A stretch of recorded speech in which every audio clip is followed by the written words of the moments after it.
Si vous êtes une profession libérale et que vous venez de déclarer vos impôts, vous devez vous demander comment c'est possible encore de payer autant d'impôts avec toutes les charges et les cotisations que vous avez payées tout au long de l'année. Et dans cette vidéo, je vais vous donner 3 leviers pour optimiser votre fiscalité et également utiliser ces leviers pour optimiser vos revenus, optimiser votre patrimoine et également optimiser votre retraite, puisqu'on le sait aujourd'hui, la différence entre vos revenus actuels et le revenu que vous allez avoir à la retraite en tant que profession libérale est conséquente. Mais avant de commencer, si vous me découvrez avec cette vidéo, moi c'est Robin et aujourd'hui j'accompagne des particuliers et des entreprises à développer une stratégie financière sur mesure en fonction de leurs objectifs. Et ma valeur ajoutée, c'est que ces 6 dernières années, j'ai à la fois travaillé dans la finance traditionnelle, alias la TradFi, puis dans la finance décentralisée, alias la DeFi, pour une boîte américaine crypto leader sur sa verticale. Et aujourd'hui, ma valeur ajoutée, c'est de pouvoir vous accompagner dans des stratégies 360 qui mélangent le meilleur des deux mondes, à savoir la finance traditionnelle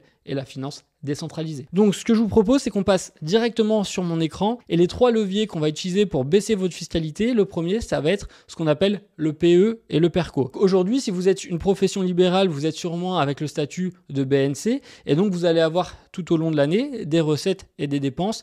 Et aujourd'hui, avec le PE et le PERCO, vous allez pouvoir avoir ce qu'on appelle un abondement. Pour le PE, on va être, comme vous pouvez le voir à l'écran, à hauteur de 3 768 €. Sur le PERCO, on va être à hauteur de 7 536 €. Et donc, sur une année, vous allez pouvoir déduire 11 304 €, et donc ce qui correspond à une économie d'impôt d'environ 3 391 € si vous êtes à une TMI à 30%, et ça va être 4 635 € si vous avez une TMI à 41%. Comment on trouve ce montant? Tout simplement, on fait 11 304 fois 30% ou 11 304 fois 41%. Si dans le même temps, vous avez par exemple votre conjoint qui est salarié dans votre cabinet, vous allez pouvoir aussi avoir un abondement pour votre conjoint, et donc on va pouvoir doubler cette fois-ci ses dépenses et ses charges, et donc cette fois-ci, on va pouvoir déduire jusqu'à 22 608 € en charge, et donc ça va pouvoir vous faire une économie d'impôt de 6 782 € si vous avez une TMI à 30%, et on va être à 9 269 € sur une TMI à 41%.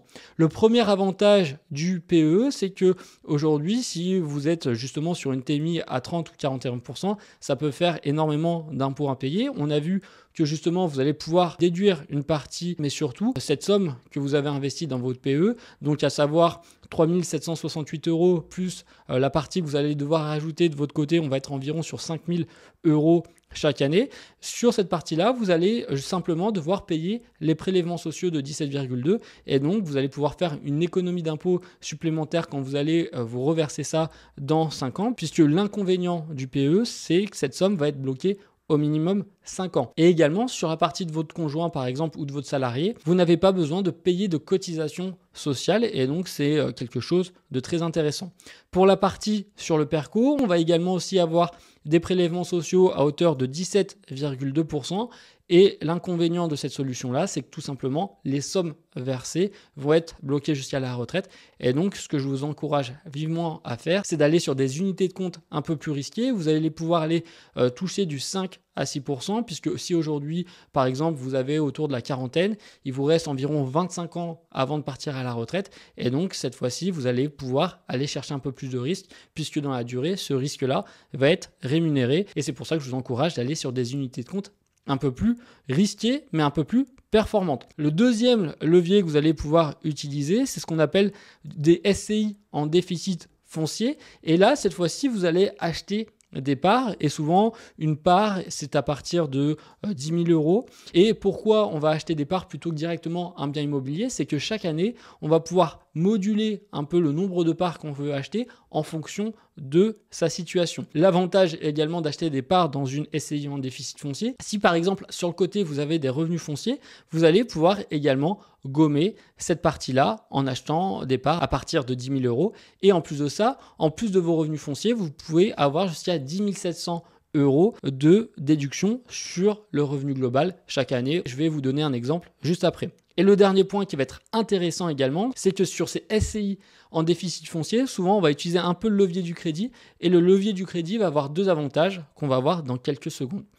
L'inconvénient de cette stratégie, c'est que tout simplement, pour revendre vos parts de SCI, donc par exemple une part à 10 000 euros, en moyenne, ça va être bloqué une dizaine d'années. Donc votre sortie en liquidité se fera dans une dizaine d'années. Exemple, avec une TMI à 41%, sans revenu foncier, et si par exemple vous achetez tout simplement une part à 10 000 euros, on pourrait se dire dans notre exemple qu'on a des travaux à hauteur de 57%, et donc on pourrait se dire que vous pourriez déduire en charge déductible 5 700 euros, tout simplement 10 000 euros fois 57%. Mais comme je vous disais, on a utilisé également l'effet de levier du crédit pour aller financer un peu plus de travaux, et donc sur 20% de levier du crédit, sur 10 000 euros, ça représente donc 20%, 2 000 euros. 2 000 euros fois 57%, on va pouvoir avoir ces fameux 6 840 euros qu'on retrouve ici.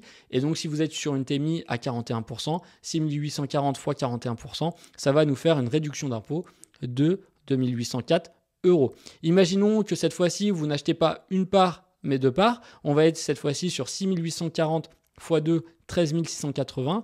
La première année, on va pouvoir déduire, si vous n'avez pas de revenu foncier, jusqu'à 10 700 euros sur le déficit foncier. Donc 10 700 x 41%, ça nous fait bien 4 387 euros. Et on aura un déficit reportable sur les 10 prochaines années de 2 980 euros. L'intérêt, comme vous l'avez compris, du levier du crédit, c'est de pouvoir déduire directement un peu plus sur vos impôts. Et le second intérêt, c'est que sur les 10 prochaines années, vous allez quasiment avoir aucun revenu foncier supplémentaire puisque les revenus générés de la SCI vont en premier temps permettre de pouvoir rembourser progressivement le crédit. Et donc, c'est comme si aujourd'hui, vous aviez une sorte de part de SCI capitalisante. Maintenant, prenons un exemple où vous êtes toujours dans une TMI à 41% et que sur le côté, vous avez déjà investi par exemple dans un bien immobilier, donc que vous touchez par exemple des revenus fonciers. Imaginons que dans notre exemple, vous avez 10 000 euros de revenus fonciers et que vous achetez toujours cette fois-ci 20 000 euros, donc deux parts à 10 000 euros. Vous allez pouvoir déduire directement les 10 000 euros sur vos revenus fonciers, ce qui va vous permettre d'avoir cette fois-ci une réduction d'impôt de 5 609 euros. Et en plus de ça, vous allez pouvoir avoir une économie aussi sur la CSG. Et donc, on voit qu'au total, sur les 20 000 euros investis, vous allez avoir 7 330 euros d'économie la première année. Et vos 20 000 euros, vous allez pouvoir les récupérer environ dans une dizaine d'années quand on revendra le bien immobilier. Donc ça, c'était le deuxième levier, de pouvoir moduler son investissement chaque année en fonction de sa situation personnelle et en fonction des objectifs de vie et en fonction de vos trésoreries année après année. Et le troisième levier, ça va être l'immobilier. Alors, avec l'immobilier, ce qui est très intéressant, c'est qu'on va pouvoir utiliser le levier du crédit, on va pouvoir utiliser le levier des locataires et on va pouvoir également utiliser le levier fiscal. L'inconvénient de cette stratégie, c'est qu'on va être bloqué à minima encore une dizaine d'années. Et la première stratégie qu'on pourrait avoir dans l'immobilier, c'est ce qu'on appelle le démembrement. Par exemple, si aujourd'hui vous avez la quarantaine et qu'il vous reste environ une vingtaine, 25 années avant de partir à la retraite, ce qui pourrait être intéressant, c'est d'acheter des parts de SCPI en nue propriété. Et donc là, par exemple, je vous ai mis une table de correspondance, une table de valeur. Et là, on voit que par exemple, si vous achetiez des parts de SCPI en nue propriété à horizon 20 ans, on voit que la part de l'usufruit serait à hauteur de 41% et la part de la nue propriété serait à 59%. Donc si aujourd'hui, par exemple, vous investissiez dans des parts pour 59 000 euros, dans 20 ans, ça vous ferait un capital, un patrimoine immobilier via ces parts de SCPI de 100 000 euros. Avec ces 100 000 euros à votre retraite, vous pourriez décider par exemple de les revendre ou soit vous pourriez commencer à jouir cette fois-ci des revenus. Et donc si on est sur un rendement brut avant impôt d'environ 5,5%, 100 000 euros x 5,5%, on serait autour des 5 500 euros de revenus complémentaires pour votre retraite.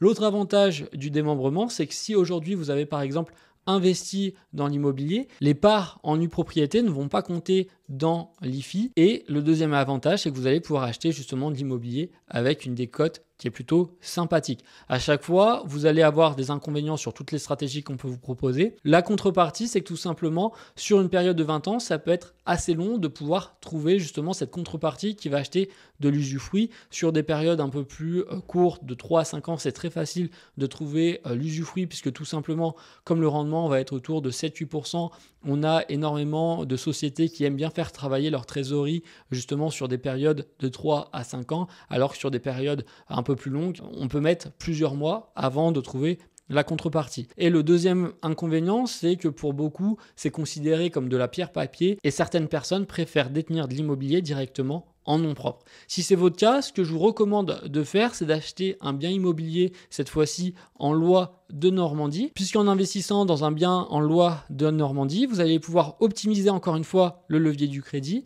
utiliser l'effet de levier des locataires et utiliser encore une fois l'effet de levier fiscal. En fonction du temps que vous allez louer le bien, vous allez pouvoir déduire de vos impôts jusqu'à 21% de la valeur du bien. Aujourd'hui, sur un bien immobilier en loi de Normandie, on va être sur un rendement brut avant impôt et avant l'avantage fiscal de 4-5%. Et donc, en fonction de votre TMI de 30, 41, 45%, l'avantage fiscal peut venir rajouter 1, 2, 3 points de performance supplémentaires.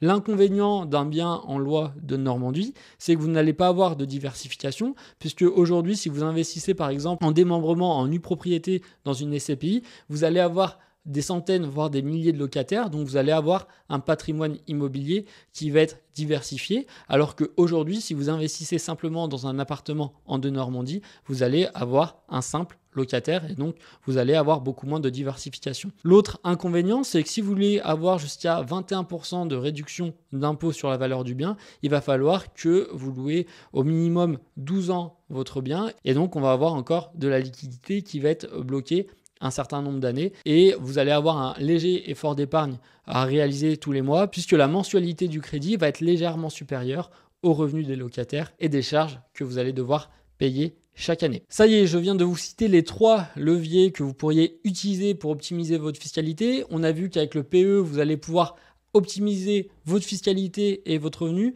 Avec le PERCO, on va pouvoir optimiser votre fiscalité et optimiser cette fois-ci votre retraite. Avec la SCI en déficit foncier, on va pouvoir optimiser encore une fois votre fiscalité. Et comme on va être sur un horizon de temps, cette fois-ci de 10-12 ans, on va plutôt pouvoir aussi aller optimiser potentiellement un peu votre retraite ou aller chercher du capital du moins sur 10-15 ans.